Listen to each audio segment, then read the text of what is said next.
Let's get started. Hi, everyone. Welcome to our NREL Pints and Peaks series, Intro to Wilderness First Aid.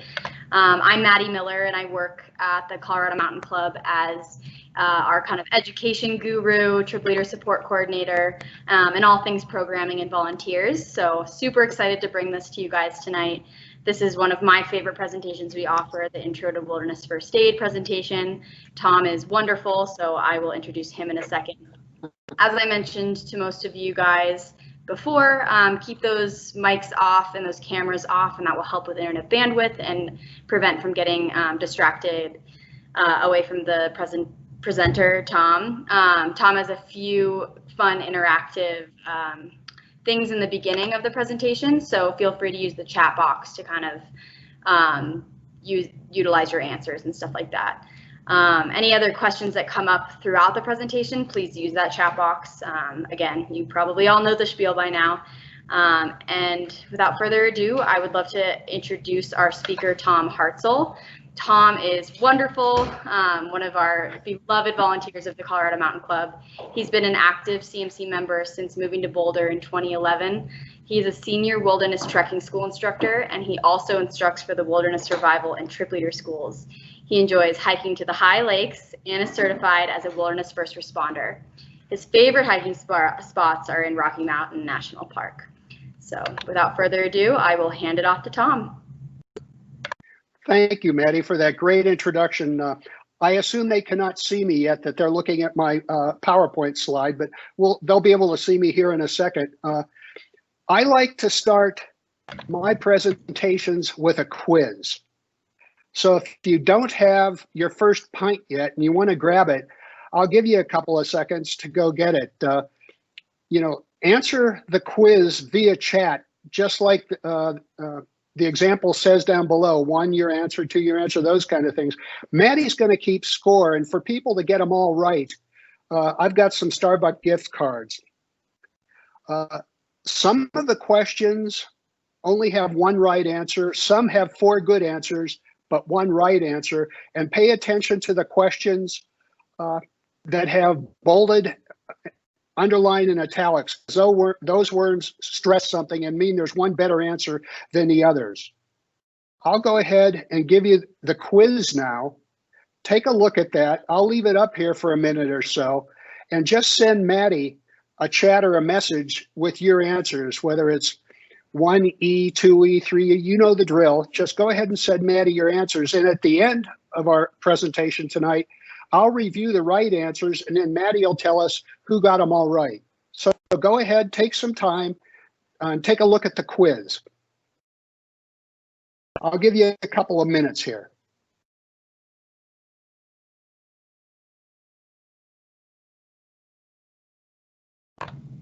And Tom, are you going to put it on the screen, or do you want me to share the quiz? Okay, it should be up. Maybe.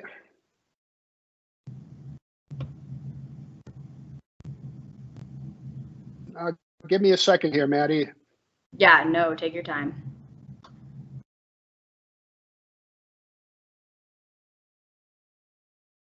Okay, it's for whatever reason. Can you see it now? 1 second. It should be a Microsoft Word document, not the PowerPoint slide.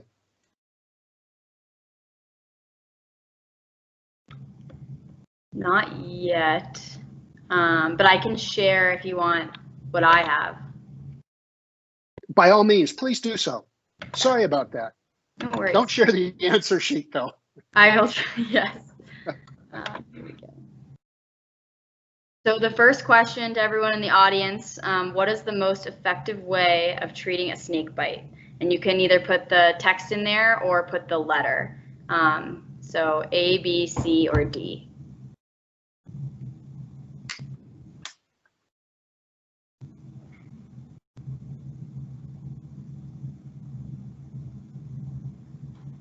All right, moving on. What causes blisters? A, B, C, or D? And put it in the chat when you have your answer.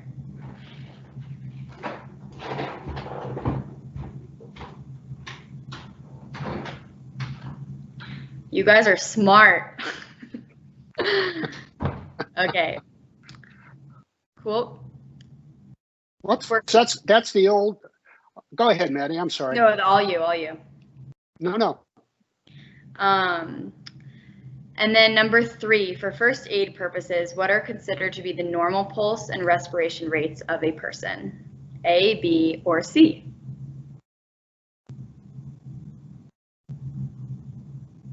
Gosh, everyone is so smart in this group.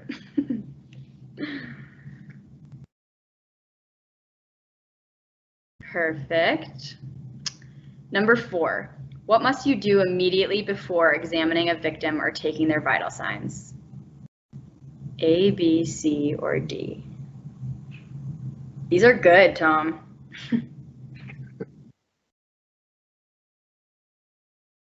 Perfect. Number 5, if you are certain someone has altitude sickness, what is the best way to treat it?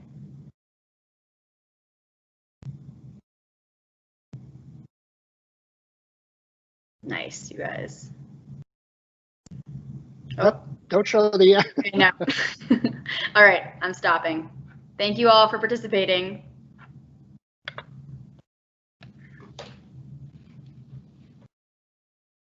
Okay, can you see the quiz slide again there, Maddie? Yep, you're all good now. Oh, okay.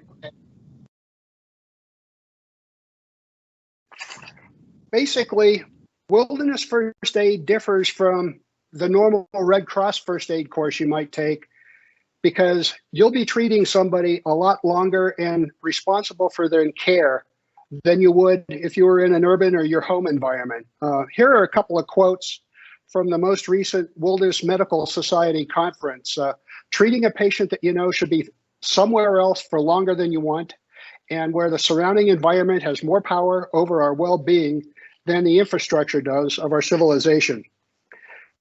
In addition to the time you spend with the victim or your patient, there's also the weather. And the reason I bring this up is if it's 2 to 3 hours and it's 72 and sunny, that's really not a bad situation. Something like the Flatirons, they can generally get to you fairly quickly. If you're 10, 15, 20 miles out, no cell service, and weather's coming in, that's an entirely different situation, and you'll be with them a lot longer than you had planned in an environment, quite frankly, that's not terribly friendly. What we'll cover tonight isn't just first aid. It's not a course, rather, but it's a refresher if you've already taken a wilderness first aid course. I took mine with a group called NOLS, the National Outdoor Leadership School. How we approach assessing a patient, whether we're trained in wilderness first aid, which is a 2-day course, or we're a wilderness EMT, which is a 1-month-long course, it's the same process. The process starts with 1, 2, 3, 4, 5. Then we go to A, B, C, D, E. Then we do a head-to-toe exam, take the vital signs, and do a sample.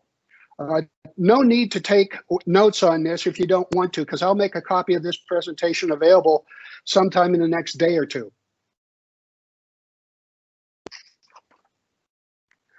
One, 2, 3, 4, 5 are questions we ask before we ever approach the patient or the victim. Number 1 is always, is the scene safe? And in the case of a rock slide or an avalanche or a mountain bike accident where you may have a dozen people following up behind the poor soul that went down, the answer may be no, the scene isn't safe. Number 2, we ask, what's wrong with you? And the term we use in wilderness first aid is MOI, in other words, mechanism of injury. What happened? Was it a fall? Was it a rock slide? A lot of times the answer flat out isn't known. Number 3 is none on me. We put on our gloves and mask. It's referred to as BSI by the healthcare professional as body substance isolation. 4 is, are there any more? Just how many people may need to be treated here? And 5 is, are they dead or alive? Normally you would treat people that are seriously injured instead of, and just leave the dead to take care of when you can recover their bodies or the search and rescue teams can. The one exception to that might be if they were struck by lightning. If a person is struck by lightning, CPR is often effective in resuscitating them. So start compressions, before you'd look at any of the injured people if you thought it was a lightning strike. Once you've done 1 through 5, you must call out to the victim. Do they respond or are they unresponsive? And calling out to the victim, what you're looking for is just how alert or awake are they. Introduce yourself. I generally give my first name and I ask them how they want to be referred to. But most importantly, you need to obtain their consent. If they say no, even if they've got arterial bleeding and it's spurting out all over, you can't give or shouldn't give first aid. However, if they should lose consciousness, their consent is implied, and then you can perform first aid. And in this case, a tourniquet might be in order to stop arterial bleeding. And once again, I think I mentioned, but if you have any questions, shoot them to Maddie via chat, and we can stop from time to time if any of this doesn't make sense, or maybe you were told something different. After we do 1 through 5, we've got their consent. Next thing we look at is airway, breathing, circulation, D&E. So what we're looking for here, though, is life-threatening injuries. It's not just a head to toe. Is there anything going on now that they could die from rather quickly? Airway, is it obstructed? Is there anything in their mouth? Possibly teeth, dirt, something like this. B is, are they breathing? C is circulation. And what you're looking for here is not so much their pulse, but you do a sweep under their body if they're lying down to see if there's any blood coming up on your hand. In other words, what you're looking for is life-threatening bleeding under their back or under their legs or their arms. Decision in D is if there might be a head injury, you may need to support it or ask them not to move it in case they might have a neck or spine injury. And if there is any arterial bleeding or anything that looks like life-threatening, you should investigate those before you do any other first aid. Specifically, if it's life-threatening bleeding, you want to take care of that before you do anything else in the way of first aid. The one exception to A, B, C, D, E that we've been told to practice is if you're coming out of McGuckin's or maybe Illegal Pete's on the mall, you see somebody stumble and you think they may have had a heart attack, start C first. I'm going to cut. Maddie, let me know if you can't see me. I'm going to stop sharing my screen. Can everybody see me now? Yep, you're great. Okay. Most times, and when you're told to take a pulse, initially I would use my 2 fingers over the pulse underneath my thumb. In my first responder training, they told me to come around and use 3 fingers underneath the pulse around the back of the hand. To me, you don't have to press very hard, but to me, it was a much easier way of getting a good pulse. Likewise, if you think someone has had a heart attack, you want to take a pulse on the carotid artery on their neck, and you would use the same 3 fingers. In this case, I'm using the right 3 fingers on my right side and the left 3 fingers on the left side. And if you want to try that, I think you might find it easier than just using 2. And if you don't get it right away, just change position slightly.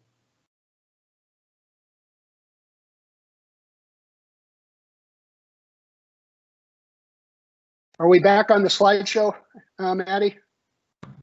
We sure are. Okay, good, good. The head-to-toe exam is something that you perform. Basically, what you're looking for is there any swelling? Are there any bumps?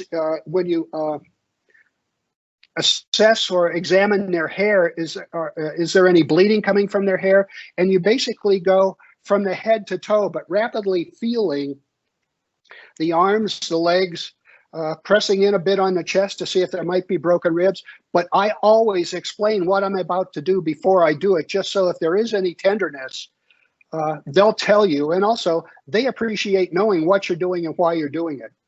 Vital signs we'll get to here in a second. You take them and record them. And the other thing you do every time you take them is record the time, because that's important. And sample are things that they will tell you, or you're able to observe, or their friends will tell you. Normally, the head to toe, the vital signs, and the sample are done in this order.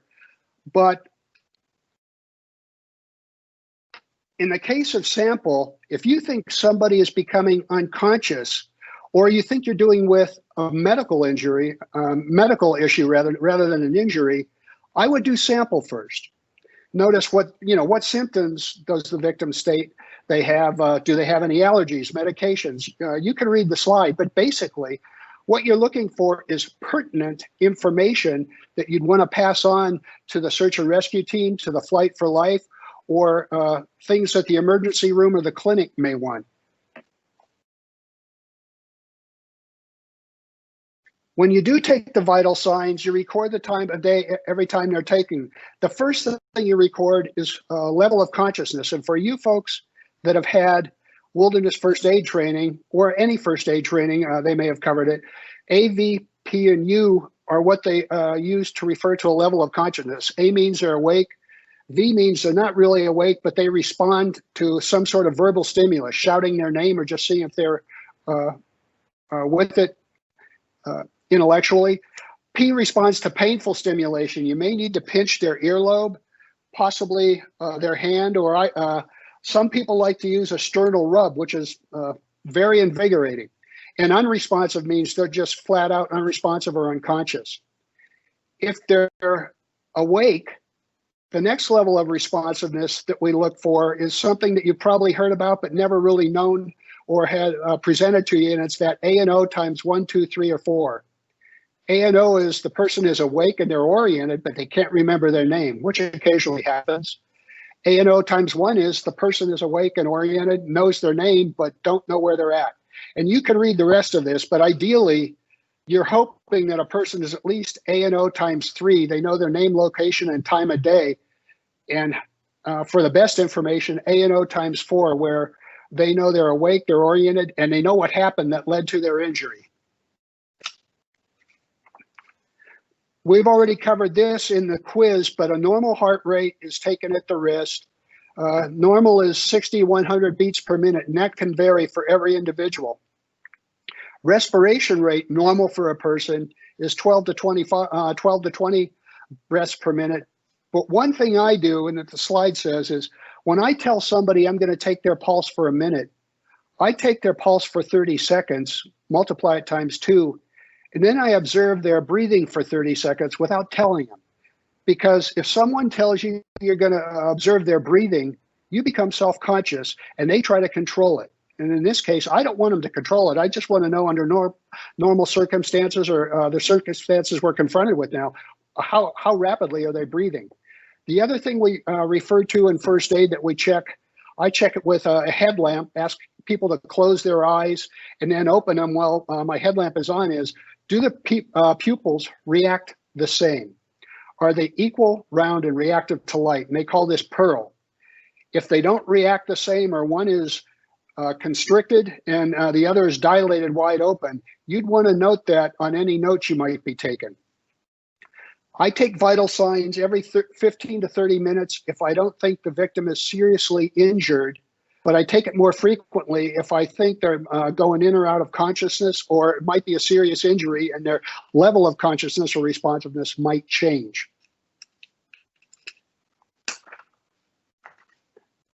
I'll get to communications in a minute, but one of the things here, I keep a text on my phone because every county in Colorado, with the exception of 3, will accept a 911 text. This is a small subset of the report I would fill out, and I keep a form for this, that I would send in a 911 text just to see if anybody answered it. And even if someone in Moab, Utah answered it, the first line pretty much tells them, I'm in the mountains, I need rescue, which means the local 911 operator in Moab, they know not to ask me, what do you see around you or what's your location? They'll pass this to the sheriff, who will use the location I've indicated here to find out who might own that. And the location format I wrote down here is actually used by the helicopter pilots to see, well, they'll use it for a flight for life if they need it.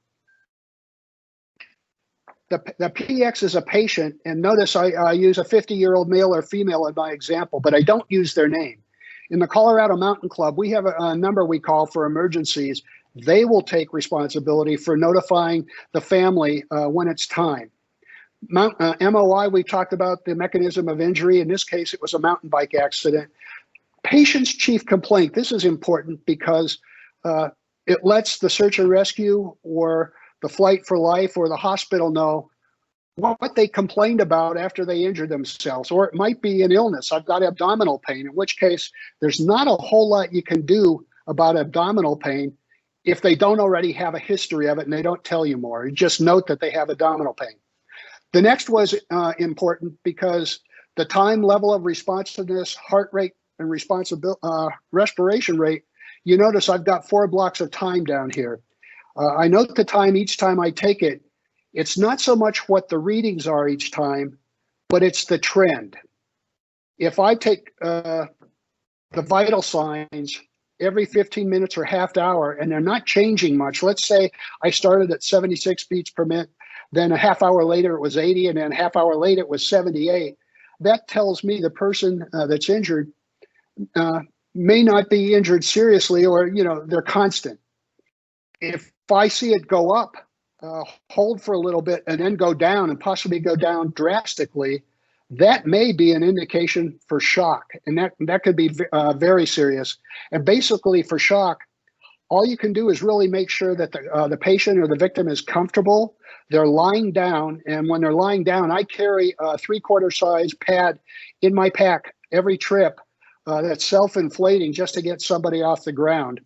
I've got the fold-out blankets you can use, the space blankets, thermal blankets to try to keep them warm, and I always carry an alcohol stove to warm some water in the case it's cold out and I need to use something else to keep them warm. Any questions so far, Maddie? Yes, so a quick question about the texting 911. Okay. What are the 3 counties in Colorado that don't accept text? That's a great question, and I honestly don't know. This was in a conversation with Alpine Rescue. I know Jefferson, Boulder, Clear Creek, Gilpin, Douglas, they all accept 911 text. And in this case, I really don't know, because if Douglas County, let's say, receives a 911 text first, they'll get it to the Douglas County Sheriff. They'll look it up, and within seconds, they'll know, oh, in this case, I need to get this to the Boulder Sheriff. So I really don't, that's a great question. I really don't know the answer, but in my case, if I'm going to send this text, and you just struck another thought here, Maddie, I wouldn't wait to get all this trend information, taking it over time. I would get my initial assessment out real fast. Take the time to do it well, but then get it out. You can always send updates later. But does that answer their question? Yes, that's great. Thank you. Okay, sure. One of the things they don't teach you in most first aid courses, and they really didn't teach it in my first responder course, is, okay, now you've got a fairly good assessment of what you're dealing with. You've made a plan for how you're going to treat it. You're going to monitor them. But how do you communicate all this?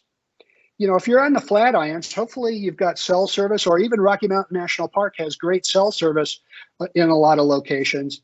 But if you're out 7 to 10 miles, how are you going to communicate, in addition to the text we just discussed, that you need help? The Colorado Mountain Club highly recommends a great whistle. And at the end of the presentation, within the next 2 days, I'll send a number of links to the equipment I use in case you're interested or want to learn more. But basically, the whistle you see here is called a storm whistle. It's so loud, I plug my ears when I blow it. Now, I only blow it in classes because it is really loud. But if my life depended on it, it would be one of the things I use to try to get attention. One blast, if you're with a group and someone gets separated, is you can ask the question, where are you? The response, if the person hears it, is they give one blast back. And then if in 5 minutes, if you still don't see them, blow it one more time. And you keep going the back and forth until that person is in sight. 2 blasts means I need you to come here. If I'm the one that they need to come to this the scene, I'll blow 1 blast back that I heard you. But if the search and rescue party still doesn't see me, they'll blow 2 more blasts again, and we'll continue that until I come in sight. And 3 blasts is flat out, I need help. And the format is the same. 3 blasts, I'll answer with 1. If I don't see them or they don't see me, they'll throw 3 blasts again until I'm in sight. We've already covered the smartphone. The next one down there on line is I also carry a DeLorme InReach, which is a 2-way satellite communications device. There's also a smartphone app with it that I've actually used on the Colorado Trail.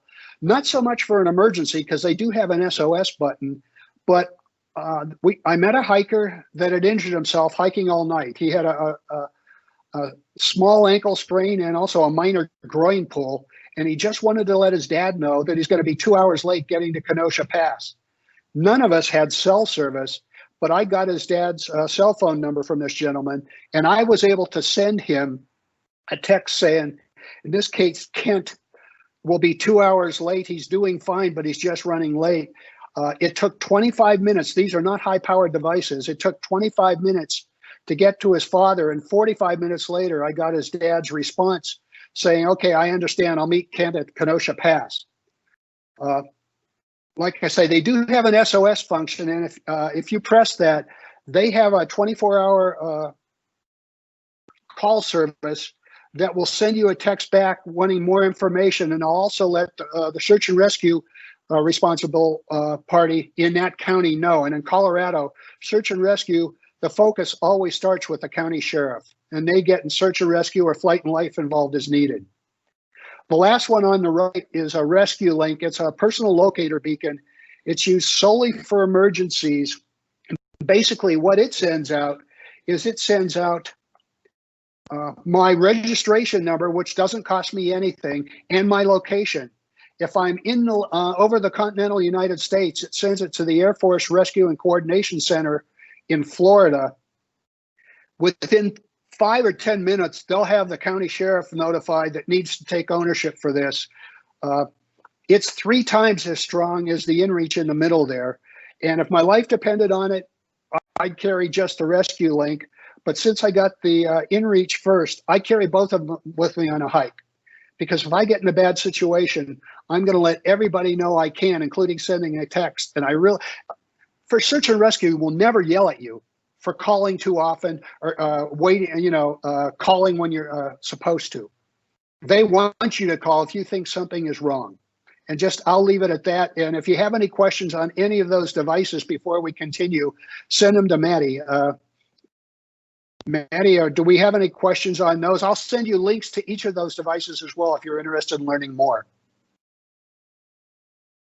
Yeah, just no comments. Questions? No questions as of right now. Thanks, Tom. Oh, okay. We'll move on to rattlesnakes. We've only got 1 rattlesnake in the Colorado. Most of them are at 9,000 feet or less, and I'm sure the Flatirons, Table Mesa, Cottonwood State Park, places like that are full of them. One easy way, or actually 2 easy ways you can tell it's a prairie rattler. You notice the image on the left, it's got racing stripes down each side of its head. That's common to every prairie rattlesnake. The other thing is, if you look at the tail on the right, they've got a black band at the base of every tail. Basically, they'll avoid confrontation if possible, but the thing you need to know is they hang out real near the trails. They avoid high heat in the summer, and you'll probably rarely see them out in the heat of the day here, but they like to hide at night, and they also hunt in the rain. Recommendation from Parks and Wildlife is stay at least 15 feet or more away if you see one, and if going off trail, spread out, do not walk in a single line. One reason for not walking in a single line is you don't want to create a social trail where none existed before your group started hiking. The other reason is we had a wilderness trekking class where someone was walking next to another person in the class, but they were walking real close and they weren't really paying attention to where they were walking. And they walked right by a prairie rattler.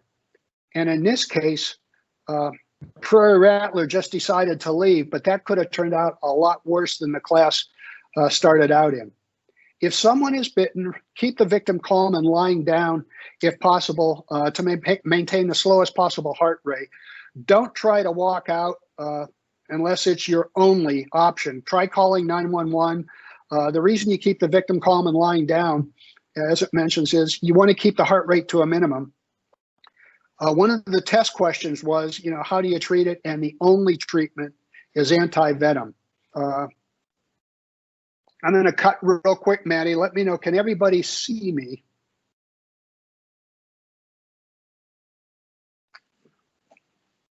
Basically, what you do,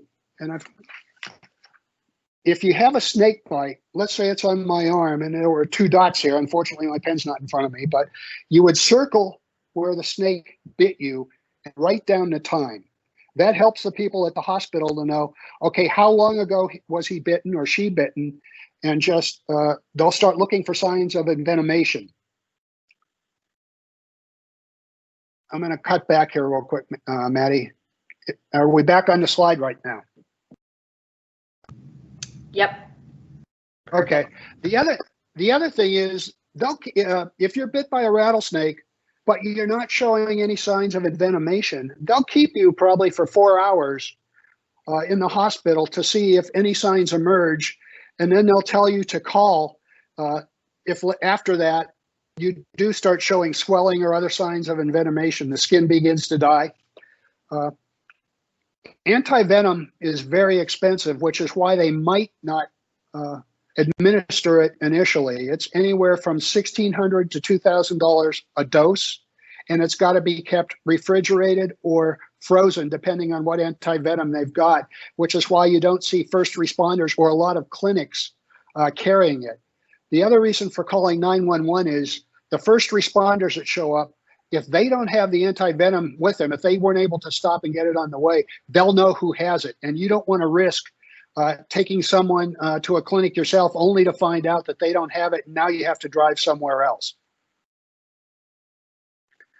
If I was sending a text for someone with a snake bite, it wouldn't be the one that you saw earlier. This would be my first cut at it. And like I say, you don't need to take notes if you don't want to. I'll make all this available. It would be simply 3 lines. In the mountains, need immediate rescue, rattlesnake bite at such and such a time, and my location.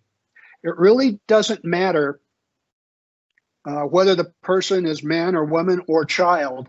But if you put in child needs immediate rescue, that might help, although they'll respond immediately if they can to any rattlesnake bite. The other thing about rattlesnake bites is if it's a dry bite, like I mentioned earlier, they've monitored you for 4 hours, you're not showing any symptoms, they might not administer any antivenom at all. If you apply a tourniquet, which was one of the text questions, you're risking the loss of that person's limb for what might be a dry bite, in which case it'd be a terrible thing to find out they got bit, but no venom was injected, but they're about to lose their arm or a leg because a tourniquet was applied, which is why the military people never use a tourniquet for a rattlesnake bite. And some of those people in the recent conference are now over 1,000 miles from the nearest city, and this nearest city isn't friendly to us, and they're coming up with new ways to treat venomous snake bites. So any questions on rattlesnake bites so far? Yes, Tom, we had one that was about, so are you insinuating that they shouldn't walk back to the trailhead if they get bit? They should just stay put? Okay, that's a great question. And I think it depends. If I was on Table Mesa or I was in the Flatirons, I got immediate 911 help and they said rescue's on the way, I would stay put, because if you're on the Flatirons or Table Mesa, it might be 15 or 20 minutes, but they'll move mountains, including bring a helo in to get you out of there. Depending on how far you have to walk, walking is always a second choice, but that's a judgment call. And unless it's an extreme situation, if I had immediate response from a 911 operator and they said we can have someone there in 15 minutes, I'd lie down. That's it triggers a great thought though, because we had a triathlete die, and I think it's Mount Galbraith, 2 or 3 years ago, and I don't know if he was running up or just walking fast, but he got bit in the ankle, and unfortunately, the snake bit him in a vein. The first responders were there in 20 minutes, and I've had a chance to talk to the lead ranger that responded, and who had a chance to talk with the coroner. And because this poor guy was bit in the vein, they figure he was dead in 20 seconds. So if it's the wrong rattlesnake bite and they get it in the wrong spot, your time may be extremely limited, and hopefully we never need to discuss that again. But just, I hope that answers the question. Does it, or does it spur more questions? On the same note, so it's kind of similar, but if you're alone, you probably give the same advice, correct? Yeah, I would, but yeah, I would start out, I'd send a 911 text. I'd press my SOS button on the inReach. I'd hit my locator beacon. And the thing about hitting the locator beacon, that sends a location, but it doesn't update it. And they expect you to stay put. But if after 10 or 15 minutes, if I'm seeing signs of envenomation and nobody has gotten back to me from 911, I've blown my whistle, no one's whistling back. I mean, no one seems to be responding. That's a judgment call. And if I'm really out in the boonies, a long way from anywhere, but I know there's a road nearby or something like that, I might start walking in the event, I thought it might help save my life. It's a judgment call, but man, you got to pull out all the stops if you're that far out and just no one's getting back to you. Does that answer the question? Yes, Tom, that's great. Thank you. Any other questions on snake bites or communicating or those kind of things? There was one question about for satellite communication devices outside of normal cell service. I did mention the Garmin inReach does satellite communication. Yes. A little bit. Yes. Yes, the Garmin inReach, in fact, you don't need to use the text, but I found keying in a text on the inReach itself is very cumbersome. Whereas if I use the app on my phone, and I think the app is called EarthMate, that connects via Bluetooth to the inReach. It's much easier for me to communicate, and then I get text back on my phone, which are much easier to read. But does that answer the question, Mandy, or were they looking for someone else, just something else? Yeah, I think that answers the question. The only other device I've ever used is like a satellite phone, but I don't think that's necessary for trips out in Colorado. No, I would agree with you. And I've considered a sat phone, and for some, I'd actually consider renting one or leasing one, because you can do that. But I've also talked to some paramedics, park rangers up in Denali, where from time to time, probably due to conditions, and your inReach or my rescue link, my PLB here, locator beacon, would suffer the same. If you're socked in under fog or a bad snowstorm or even forest canopy, all of those devices may be very limited in their varying ability to get out. And that brings up, would I walk out? If I thought I was bit by a rattlesnake, I'm fogged in by heavy fog or something like that, or under a forest canopy, and no one has gotten back to me yet, and I think I may not have even been able to get out, that might be yet another reason for considering taking matters into your own hands. But yeah, a satellite phone is something I don't think I'd use in Colorado, but I wouldn't rule it out if I was going someplace else. Anything else? Great answer. Sorry, my computer is acting slow. One other question, and I was trying to look it up on my phone, but how many snake bites are dry in a percentage format? Oh, that's a great question. I think the answer is a small percentage. If my initial visceral response would be 20–25%. And I really don't know. Wow, you hit that on the, that's exactly what it said on this site I saw. 25%. You crushed it. Yeah, but did I mention young snake bites from young snakes. Because if I didn't, you won't get a dry bite. Whoops.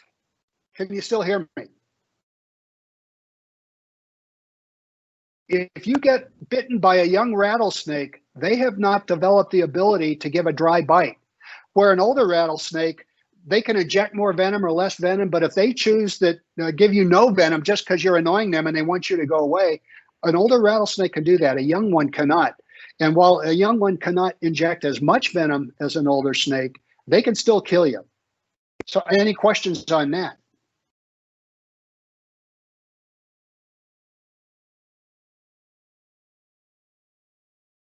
Still there, Maddie?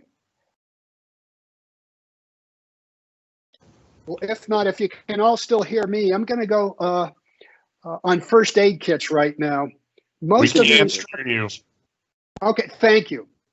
Most of the instructors that I teach with, we all built a first aid kit with things we had at home, and then we took a wilderness first aid course to find out, do we want to buy a kit or just add more to what we have? And one of the reasons I decided to build mine is I got to looking at some of the basic ones, and while they had some things that I didn't have yet, a lot of them have Band-Aids, they have aspirin, they have ibuprofen, they have Benadryl, all those kind of things, and some surgical gloves. And just, I found I was spending a lot of money but getting very little more than what I didn't already have. So one recommendation from a number of our instructors would be build one with the stuff you had from home and you know how to use. In addition to the over-the-counter meds and the first aid supplies you already have, consider face masks. I'm sure everybody has now. Surgical gloves, you might want to buy or borrow from somebody that does have them. A medium or large safety pin. I'm going to go show you my picture here large, if I can. Can all of you still see me in the small corner? See you on the corner, and I'm back. Okay. Should I go full screen for this? Because I want to demonstrate the value of a safety pin in first aid. Yeah. Go full screen, Maddie, or? Yeah, go full screen if you can. Okay. How's that? Any better? That's great, thank you. Okay. The thing is, if someone's got a broken arm, a broken shoulder, a crushed elbow, a lot of times you'll see them like this. This is called a guarding position. It's the least uncomfortable position they've got. It's the one that feels the best, although if they've got those kind of injuries, they're not feeling very good at all.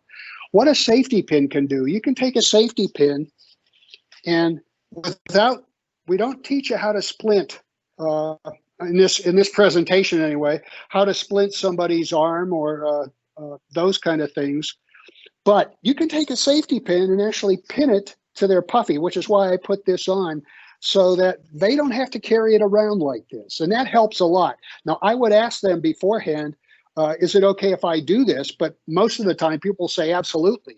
The other thing you can do with a jacket like this is you can bring the lower part up and around, unzip it if they've got enough layers on underneath, and use this as a sling with a safety pin.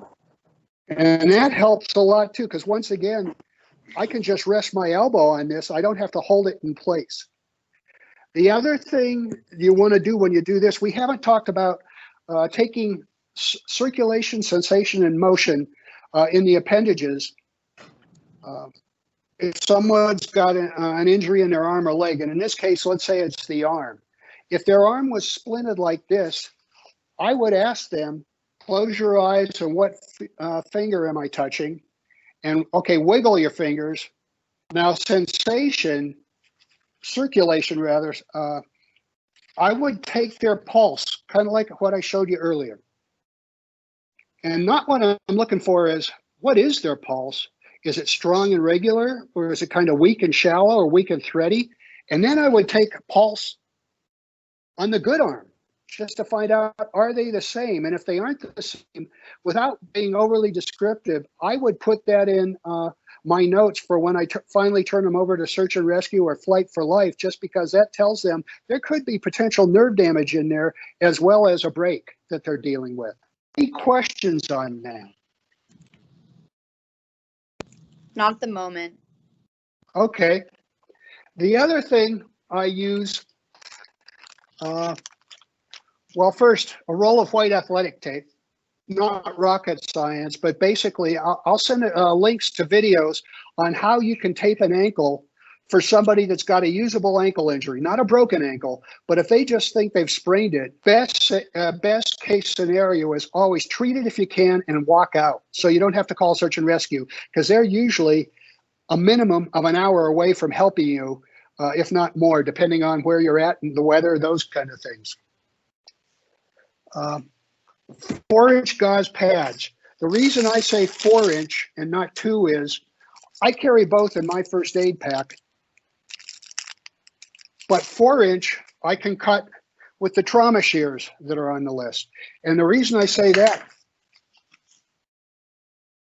if I want to control bleeding, one of the things we're taught is we were formerly taught to come across like this. Now we're taught to go vertically in like this, press it into the bleeding, and then I'd use maybe that athletic tape to tape it up. But if I've got the 4-inch gauze, I can cut a small piece out of this, put it over the wound. Hopefully it stops the bleeding, but if it doesn't, I can take what's left of that pad and either triple it up or quadruple it up. You never take a dressing off, but now I put 3 or 4 more layers over the first one, tape that on, and not only does it help stop the bleeding, it applies more pressure, which helps stop the wound as well. Any questions on that real quick? Not that I see right now. Thanks, Not that I Maddie. see right now. People are very appreciative of your excellent tutorial. This is what I'm getting. Another thing I carry is a plastic bag, and normally it's a clean plastic bag, and normally I carry my wallet and my currency in it in the case it gets wet for some reason. Heaven forbid I fall in a river. But the other thing I can do with this first aid kit that I keep in my first aid kit, when I first got certified as a first responder, I bought one of these dollar syringes, and they work fine, but they don't carry much water, and you can make a career out of irrigating somebody's wound before you put the dressing on. So what I do is I use, if need be, I'd use my plastic bag as a syringe and just open it up a little so that it spurts out. You want water under pressure. The other nice thing about this is I could ask Maddie and a whole bunch of you for a little water out of your water bottles, assuming it came out of a tap, and I could get a lot more water in this without sacrificing my own to treat somebody's wound. Notice I said tap water. You never use stream water to irrigate a wound, because that just introduces the prospect of massive infection.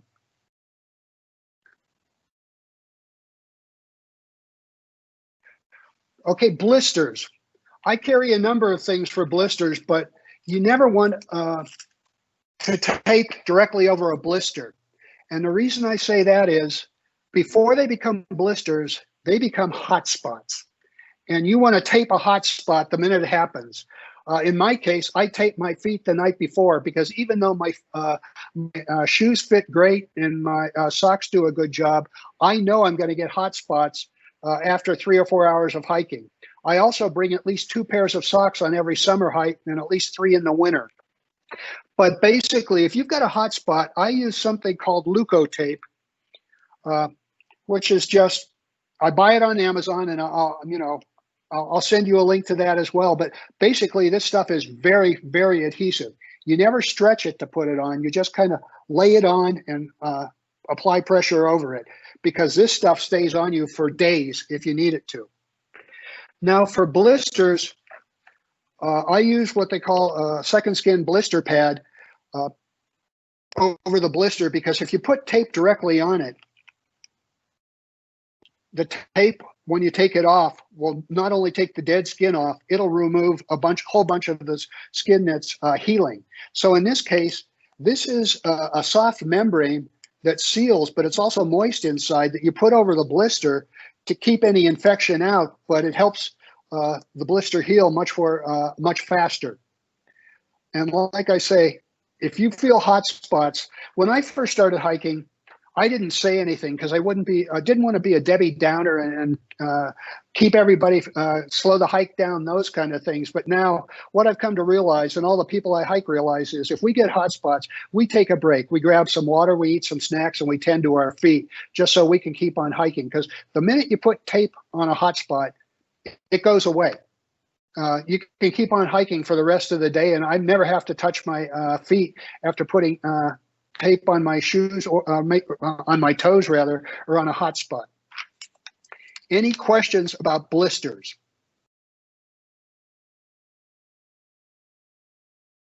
Okay, Maddie, I'm going to go back to the quiz, and I'll let you. Do you have the answer sheet in front of you? I'll get off, and I'll let you share your screen. Yes, give me 1 second. I have a few questions for you, Tom. Oh, okay. The first of which was, what about stream water that's been through a Sawyer squeeze or another water filter for cleaning injuries? Is that okay for cleaning injuries? You know, it would depend on the filter, and quite frankly, I would have to do my own research to figure. I know it filters out some bacteria, but I don't know at what size it stops filtering out and some bacteria can get through. And some filters don't filter out viruses either. In my case, I use a purifier tablet, and I also have a purifier that I bought on eBay that the Special Forces used in Iraq and Iran that killed viruses and any bacteria. I would be inclined to use my purifier, but I wouldn't rule out using a filter. I'd need to do some more homework on that particular type of filter. So I know that's not a great answer, but I would look to see, what does it filter out? But in a pinch, it's much better than any stream water. Heck yes. Awesome. And then thoughts on liquid Band-Aid, essentially a version of super glue. Liquid Band-Aid. Liquid, I think it's probably similar I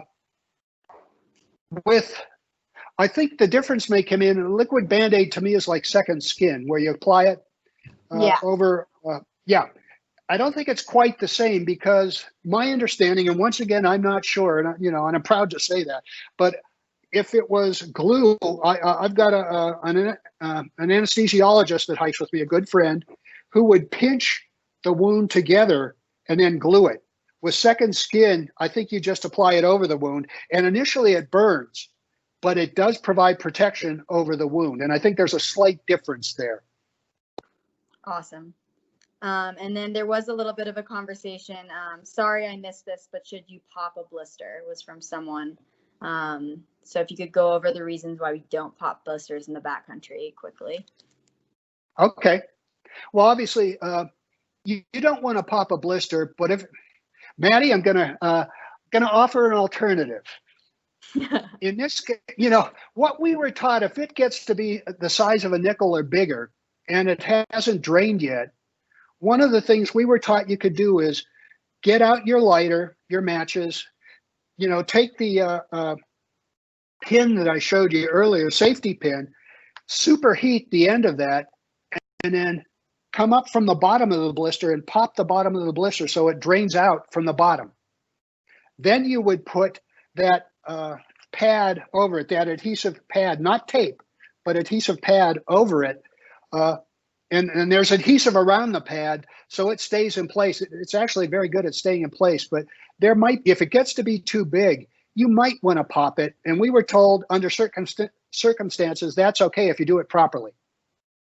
So I hope that probably conflicts with what you were told, Manny, but in this case, if it got to be big enough and the pus or whatever's inside is just sitting there, I might, if I thought it might interfere with the healing, but I would come up from the bottom with a pin that's been sterilized. Awesome. Thank you for that. Perfect. And then I'm going to pull up. So that was the last of the questions. Guys, if you have any additional ones, feel free to chat them and we can add them in these last 3 minutes. But right now I'll pull up the answers to this.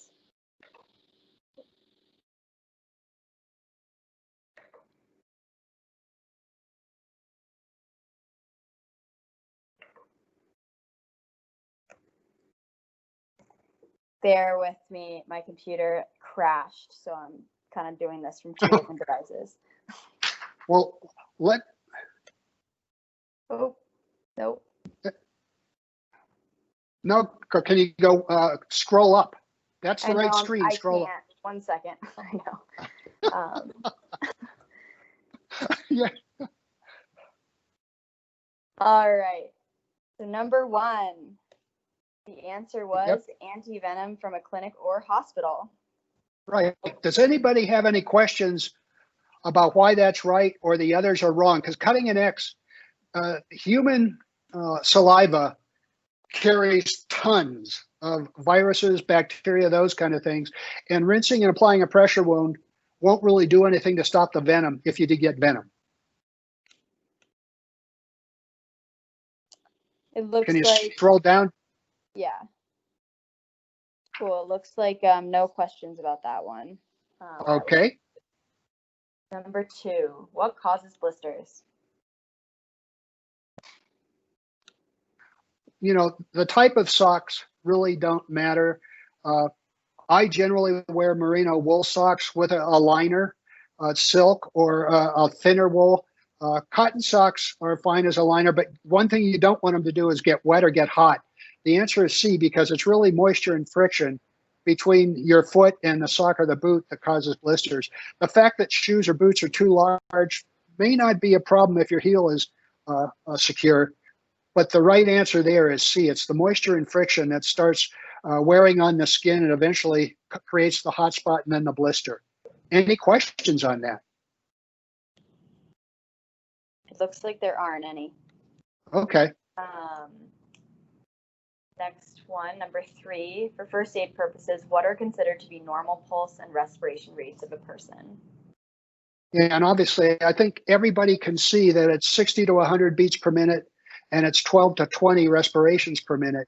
But the important thing is when you write down their vital signs, write the time down, because it's really the trend that the better care, the senior care, the clinics, the hospitals, the search and rescue teams, it's what they're looking for to see just how are you doing. Trends up or down in the heart rate and respiration rate are far more meaningful than just one observation. So any questions on the normal pulse or respiration rates? Looks like not at the moment. Okay. Number 4, what must you do immediately before examining a victim or taking their vital signs? Well, I think we covered this, but go over it again. First thing you do before ever approaching is the victim is making sure the scene is safe. And the next 2, B and C, are also things you do before ever approaching the victim.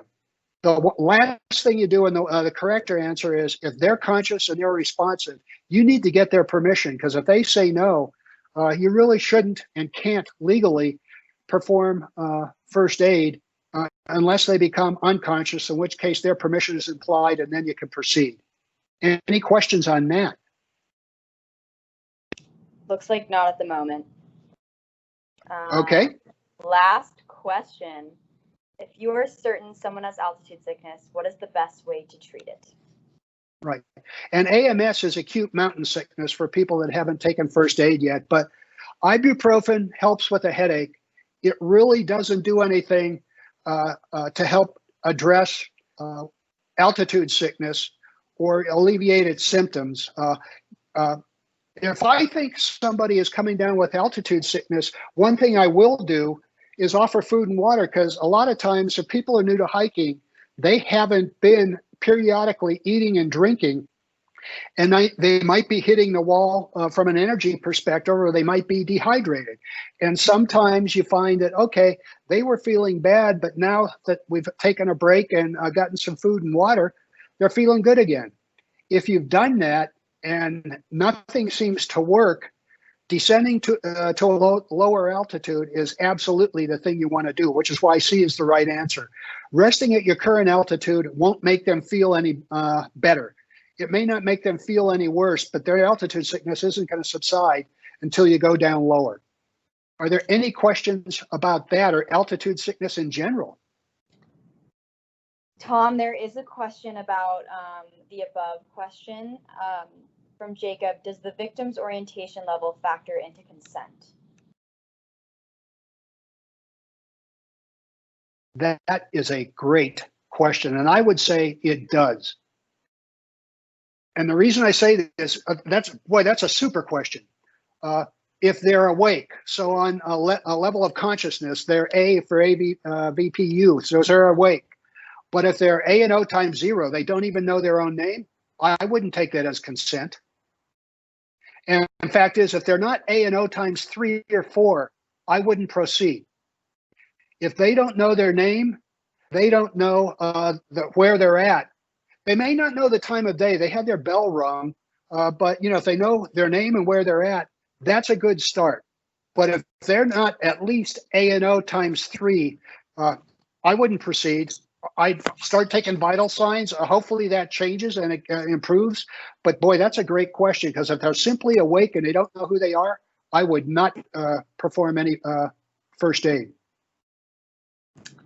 Awesome. Great. That was the last of the questions. The answer key is here. And then we do have a few winners that I'll announce right now. Okay. So H. Egan and D. Roberts. I didn't have your first names. So if you guys could either give your names to Ben or chat your emails into the chat box, we'll make sure you get those Starbucks gift cards. But thanks to all who participated. You guys were really awesome and got a lot of them right. So Yes. Thank you, folks. Thanks, everyone. We'll be sending out this slide deck. And if you guys have any specific questions for Tom or for the CMC in general, let us know. We are super psyched to have NREL as a partner, and we're here as a resource. So let us know if we can do anything for you guys. You are our corporate membership sponsor, so take advantage of that membership when you can. Yeah, thanks to Tom for the great presentation and information, and Maddie for helping to coordinate all of our events.